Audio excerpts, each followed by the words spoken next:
Okay, this is the nut blank.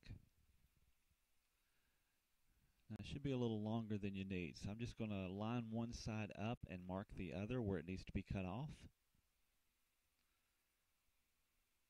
And just mount it in a vise. And I'm going to use a little mini hacksaw and cut off that little excess there.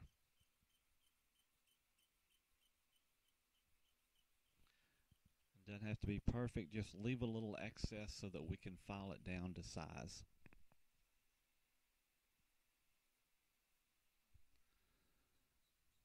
Here I'm going to file it a little smoother than what the hacksaw will cut. I'll round it off a little bit with the roundness of the neck. And then test fit it here.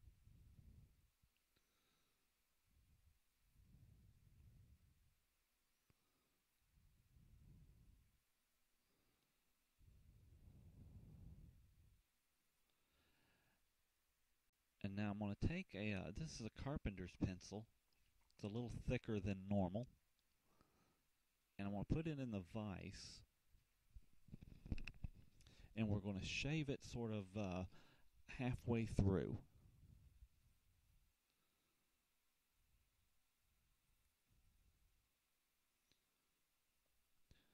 Kind of shave it down to where you have got the graphite exposed for the length of the pencil.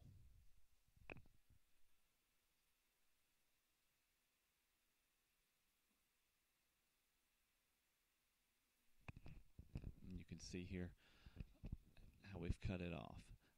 And then I want to sharpen one end of it. And keep that bottom edge flat. You don't want to sharpen that. And then I want to take a little extra thickness here with a little scrap piece of wood, and I'm going to transfer the radius of the neck onto the top of that nut. See there how that's drawn in there. And then I'm just going to take a file and file that down and match that radius.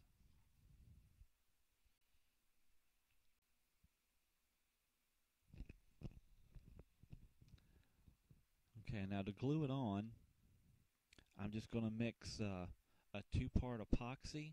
This is a quick setting epoxy. And that little syringe is designed to put the right proportions of each component out there so you'll mix it properly. And it just comes with a little stick that you can mix it up with. Make sure it's thoroughly blended.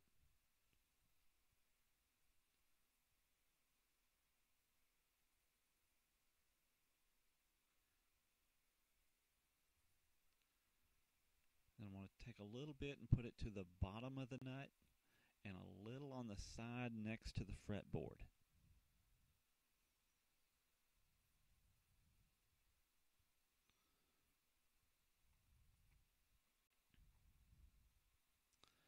And I'm just going to set it in place there.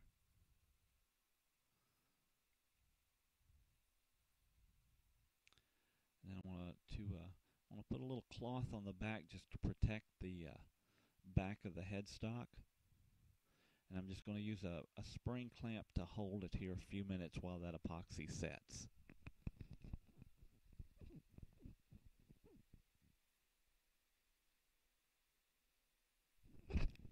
The epoxy will take 24 hours to reach its full strength.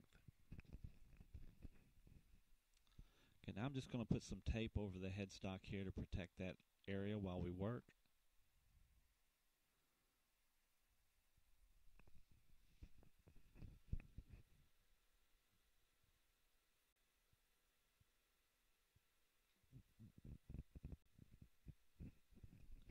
And now I'm going to take a fine file and just smooth out those ends flush with the binding on the neck.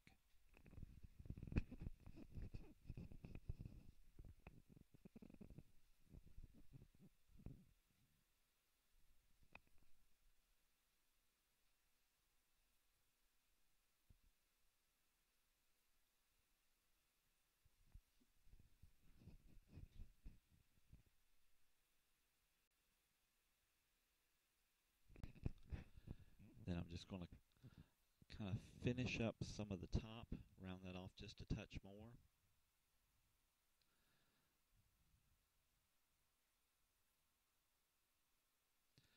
And the nut should be angled a little. The edge next to the fretboard should be the highest point.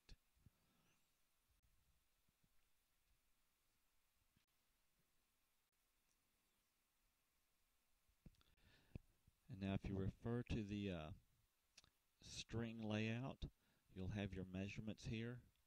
I actually find that millimeters makes it a lot easier to measure these out evenly. Unless you've got a ruler with a 32nd or even a 64th inch measurement, the millimeters are kind of the way to go.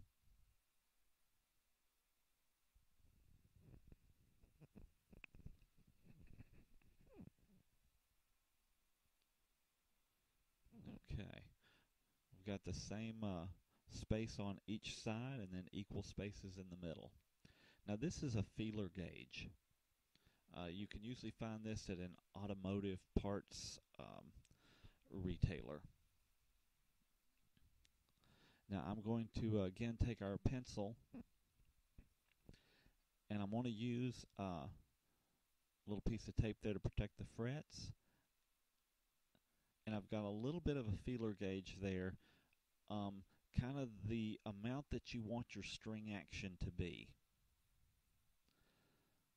And now when we cut the slots out, we'll cut them down to that line.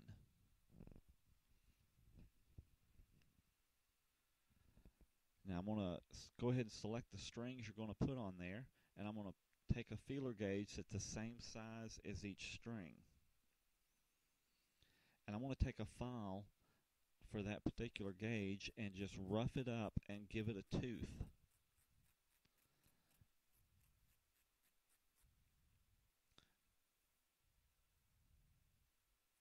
This is pretty thin steel that the gauge is made out of, and it'll file fairly easily.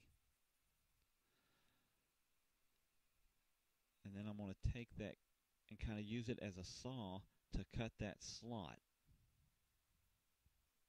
And this way the slot is the same exact size as our string.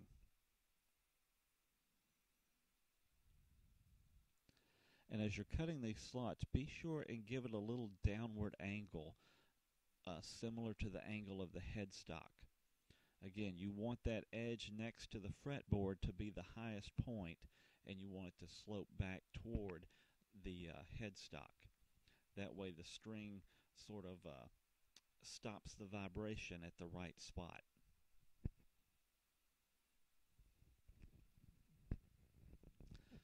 And now depending on the material you're using, you may have to go back and kind of sharpen up that edge a little. But just keep selecting feeler gauges for each string and continue across the nut.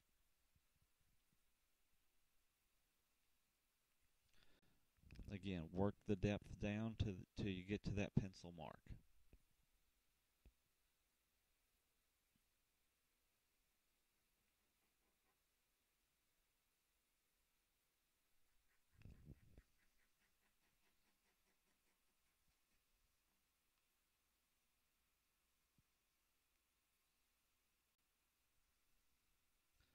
And now the feeler gauges work really good with the first three strings.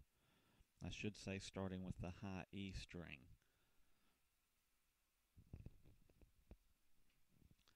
Now the low E and the last three strings, sometimes they're a little thicker than you'll have a feeler gauge for.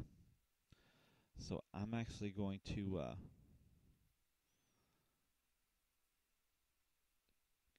take an actual piece of the string itself. It doesn't hurt to get an extra set of strings the same size that you're using. And you can use that string as sort of a saw, especially if they're wound,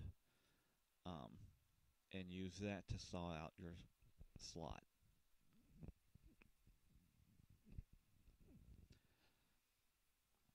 And now the last two I actually start those with a little hacksaw blade. That's still thinner than the actual string itself, but it helps to get the slots started on these larger strings.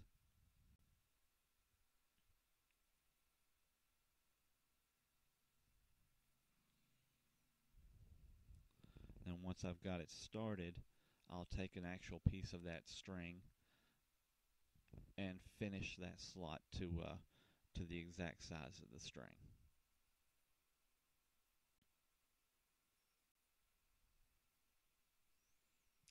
And I'm just going to do both these with the saw here while I've got the saw handy.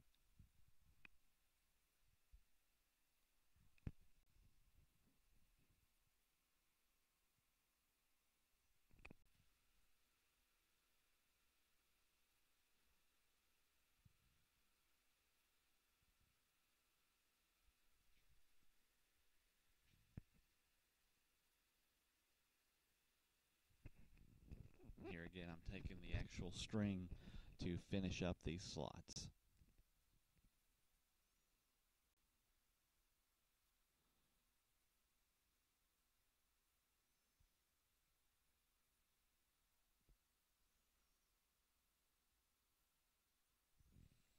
May even help to kind of get something to hold it as tight as you can. The tighter you can make that, the better. The easier it'll be to cut.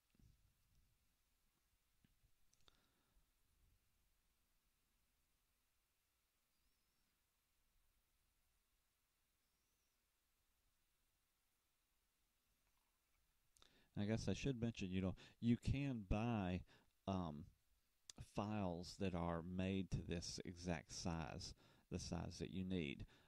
They can be quite expensive, though. So I kind of find that this way works pretty well for me.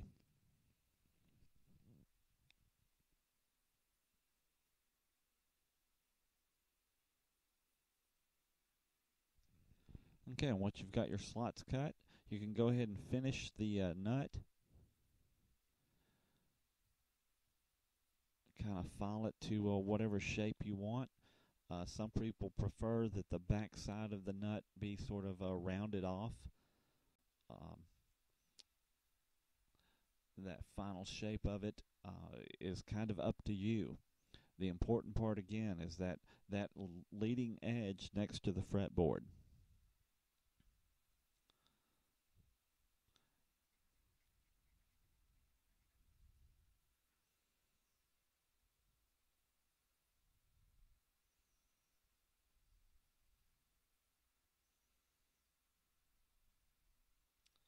And then I'm just going to take some sandpaper and smooth out any marks left by the file.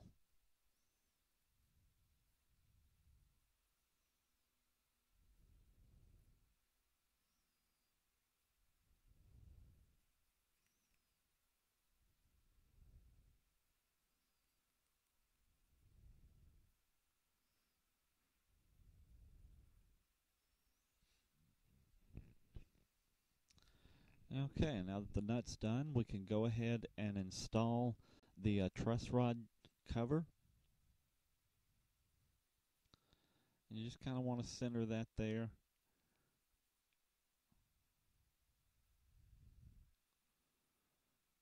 I'm just going to take a little razor knife, an X-Acto knife, and just make a little point where those screw holes go.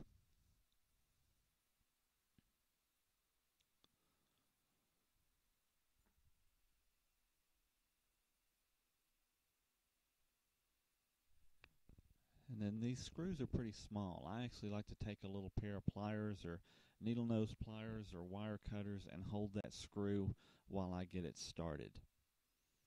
They're a little too small for my fingers to hold.